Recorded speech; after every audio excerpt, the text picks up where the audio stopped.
Pasensya na kayo. Ako nang humihingi ng sorry para kay Dwayne. Tigilan mo nga yung aktingan mo, Ruby, dahil wala nang camera dito sa loob.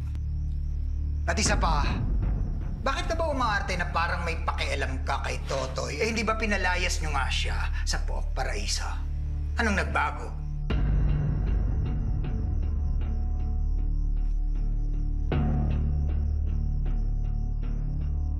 Sabay silang lumaki ng anak ko. Dati pa silang magkaibigan at kilala ko rin yung bata. Huwag si Totoy ang isipin mo. Ang isipin mo, yung anak mo na walang respeto sa laro. Antipatiko. Kontrolin mo yung anak mo, ha?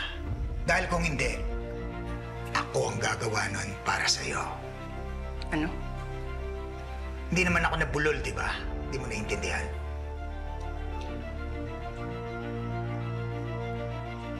Huwag mong pinagsasalitaan ng ganyan ang anak ko. Bakit? Anong gagawin mo?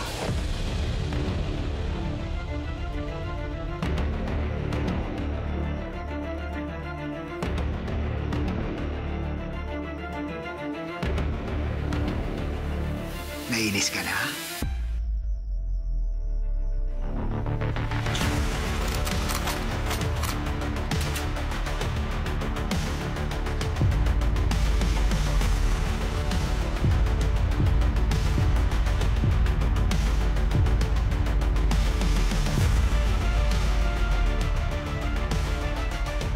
Bakit hindi mo ipakita kung sino ka talaga, Ruby?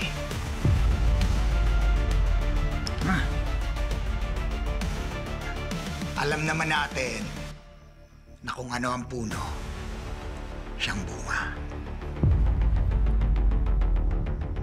Carlo J. Caparan, Totoy Bato. Weeknights, 7:15 p.m. Pagkatapos ng Seducing Drake Calma sa Primetime Primera.